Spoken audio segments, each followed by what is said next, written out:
Next floor. Hello friends, જય Swaminarayan.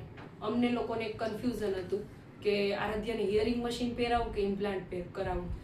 Hearing મશીનમાં કાનની ઉપર ખાલી સાદું મશીન જ મૂકવાનું હોય છે અને ઇમ્પ્લાન્ટમાં કાનની ઉપર એક સર્જરી કરી અને અંદર એક ચિપ ફિટ કરીને મશીન પહેરાવવાનું હોય છે.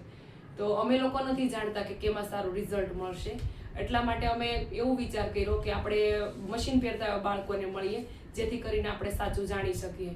અને ત્યારબાદ અમે ઘણા બધા બાળકોને મળ્યા. એમાં અમુક બાળકોને હિયરિંગ મશીન પહેરાવેલું હતું અને અમુક બાળકોને ઇમ્પ્લાન્ટ કરાવેલું હતું. ત્યારે એક વાત સ્પષ્ટ થઈ કે હિયરિંગ મશીન પહેરાવેલા બાળકો કરતાં ઇમ્પ્લાન્ટ કરાવેલા બાળકોનું રિઝલ્ટ સારું હતું.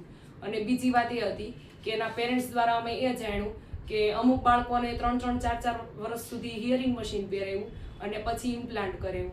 એટલે ફાઇનલી અમે લોકો એવું ડિસાઈડ કર્યું કે આરાધ્યાને હવે અમે ઇમ્પ્લાન્ટ કરાવશું. આ નિર્ણય અમને દુઃખ આપતો હતો, પણ કાલે આરાધ્યાના જીવનમાં એક નવો અવાજ આપશે. તો પછી રાહ કોની જુઓ છો? એક લાઈક કરી દો.